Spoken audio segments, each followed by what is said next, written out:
Hey there!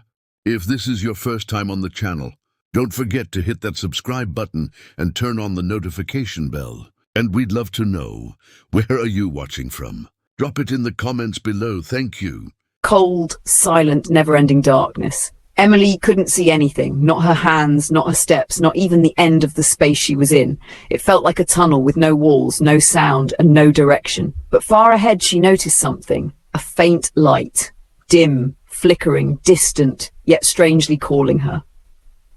She kept walking. Where am I? How did I get here?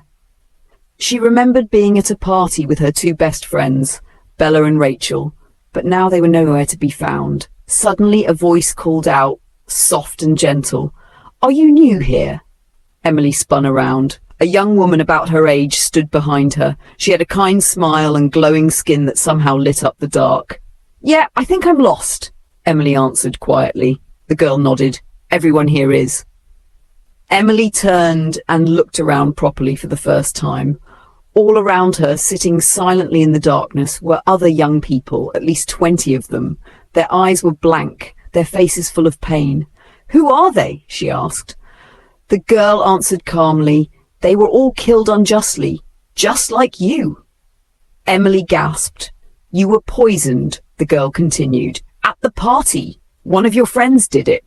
"No, that's not possible," Emily said, shaking her head. "You're not completely dead yet. Your body is still breathing, but your soul is stuck here. You're in a coma." Emily tried to remember what happened. A drink, a strange feeling, then pain. "You need to be careful," the girl warned. "If you try to remember too fast, you may never wake up again." Emily whispered, But why would someone want to hurt me?" The girl sighed. "People don't always need a reason. Sometimes your light is enough to make someone hate you." She looked straight into Emily's eyes. "But you still have a chance. Once every 4 years, the light at the end of this tunnel shines at its brightest. When it does, a soul can return to life. And today is that day." Suddenly, the light ahead glowed bright like daylight. "You're lucky," the girl smiled. "We can go back, but we'll go back as one." Emily didn't understand. "What do you mean, as one?" "Our souls will share your body. 2 in 1.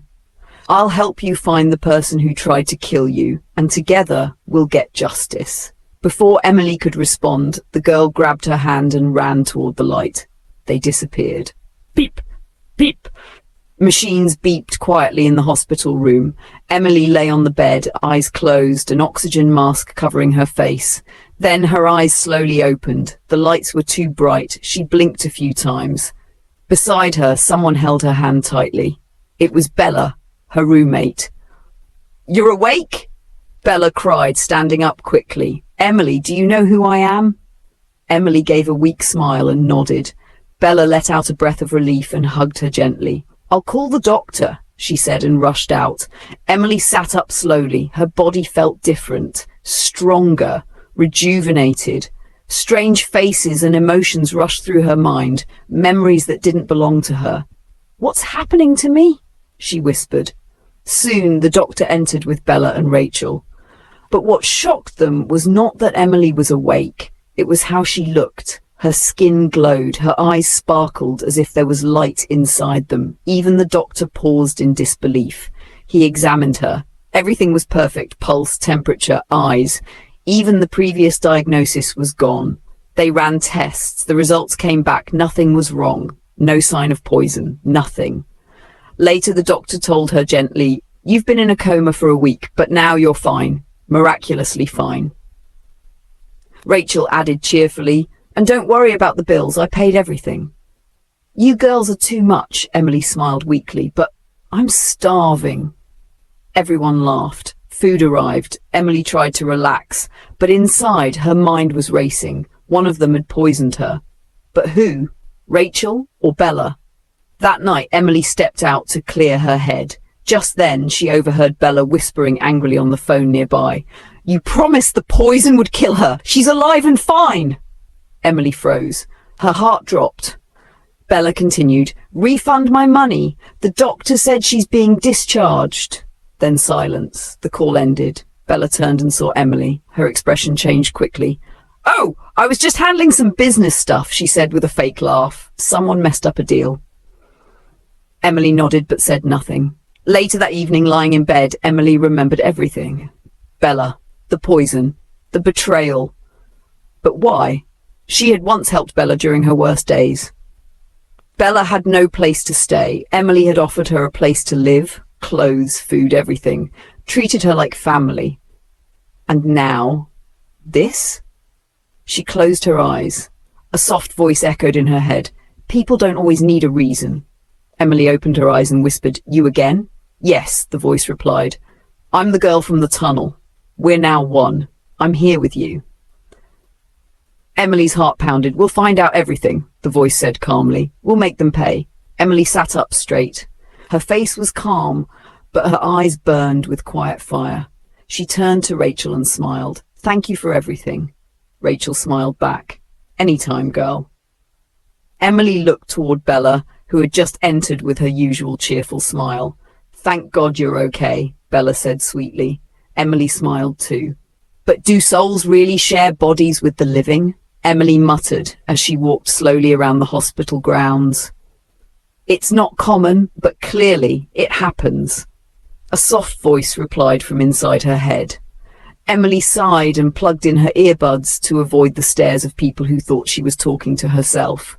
"So how exactly do I help you? And how do you plan to help me? Because honestly, I think I'm doing just fine on my own," Emily whispered under her breath. The voice chuckled. "You're welcome, by the way. I saved your life.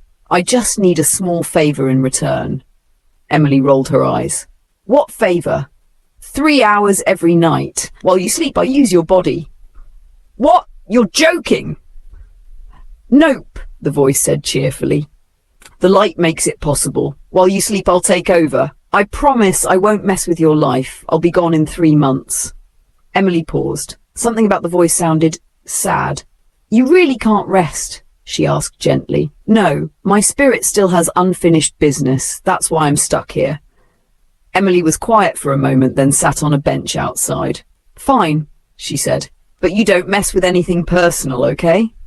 Deal? What's your name?" "I only remember one thing. My name is Willow." "You're a boring ghost, Willow," Emily said with a short laugh. It was the first time she had genuinely smiled since waking up, but the smile faded fast. "She tried to kill me," Emily whispered, tears filling her eyes. "My best friend. I'll help you get your revenge," Willow replied softly. "I might not remember my past, but I do remember how to make people pay." "Then I'll help you too," Emily said firmly. "We'll find out who you were and why someone ended your life." Willow was quiet, then whispered, "I died at 16. It's been 5 years now. I want to rest." Suddenly a thought struck her. "Emily, how about this? We take revenge for each other. I'll handle your enemies and you handle mine." Emily's lips curved into a cold smile. "That sounds fun." Just then, Emily noticed a mother feeding her sick child under a tree nearby. The love between them made her chest tighten. "I miss my mom," she murmured. "Why don't we visit her tomorrow?" Willow said gently. "I want to feel something too. Maybe I had a mother." "Or maybe you just want to eat human food," Emily teased. Busted. The next day, Emily returned to her lodge. "Home sweet home," she said, stepping inside the shared room she once called hers. 2 large beds sat on opposite ends.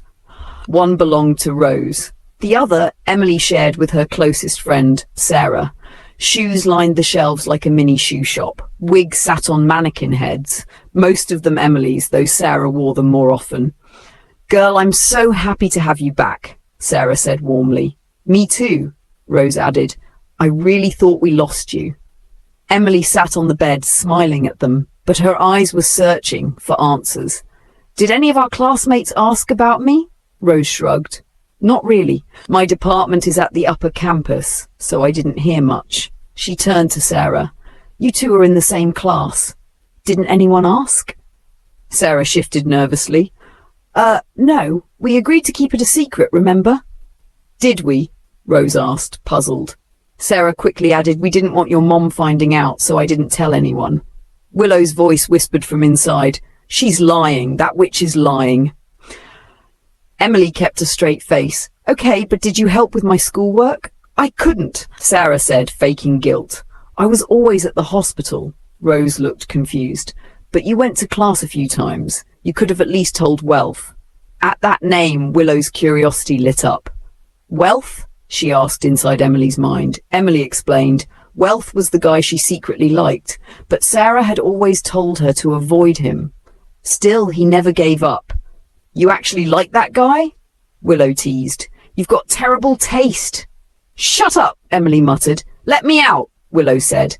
Let me talk to Sarah. You're too soft. Don't go too far, Emily warned. She closed her eyes. When she opened them again, Willow was in control. So Sarah, Willow began sweetly, you had my phone. Are you saying Wealth never called? Rose's head snapped up. Sarah shifted uncomfortably. Why all these questions? Just answer, Willow said calmly. Well, he did ask me out. What? Rose shouted. After all that, I haven't answered him yet, Sarah defended. I wanted to know if Emily still liked him. Rose was furious, but Willow just smiled. Accept him, she said coldly. Emily screamed inside. What are you saying? She took everything from me. Calm down, Willow replied. Let's play her game. Sarah looked confused. Are you sure? Of course, Willow said sweetly. You two deserve each other. Broke girl and broke boy, perfect match. Rose burst out laughing. Sarah's smile dropped a little. You're different, Rose said. You've changed. When you survive death, life looks different, Willow replied, smiling. Sarah forced a laugh, but she was getting worried.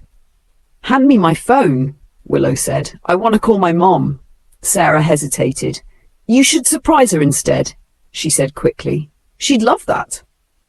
Willow's eyes narrowed. Something wasn't right. Emily whispered inside. Why hasn't my mom called me? She must have tried. Let's find out, Willow said. Later, Willow checked the chats. Sarah had been messaging Emily's mom, pretending to be her. She deleted messages, lied, and even collected money in Emily's name. Willow was stunned. You trusted her, she whispered. And she did all this. Emily was silent. Then she whispered, let's go visit my mom. The ride to Emily's house was quiet. Her heart was heavy. You okay?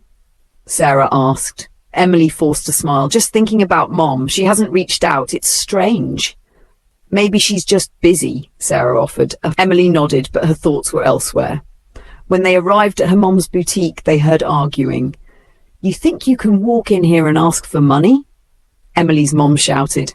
It was her father, Francis, a man who had never contributed anything to her life. Emily watched silently. Do you want me to deal with him? Willow offered. No, Emily said. I'll handle it. She walked in, calm and firm. Francis smiled. My daughter. Touch me, Emily said coldly, and you'll regret it. Everyone froze. You walk into my mom's business and ask for money? You should be ashamed. Francis was shocked. Emily had never spoken like this before. I'm your father, he stammered. You're nothing, Emily said. The only parent I have is my mom. Francis raised his hand to slap her, but Rose blocked him. Touch her again, she warned, and I'll show you who I am. Francis backed off and stormed out. After he left, Rose clapped. Girl, that was amazing. Emily looked at Sarah and said coldly, I used to be blind, but now I see everything. To be continued.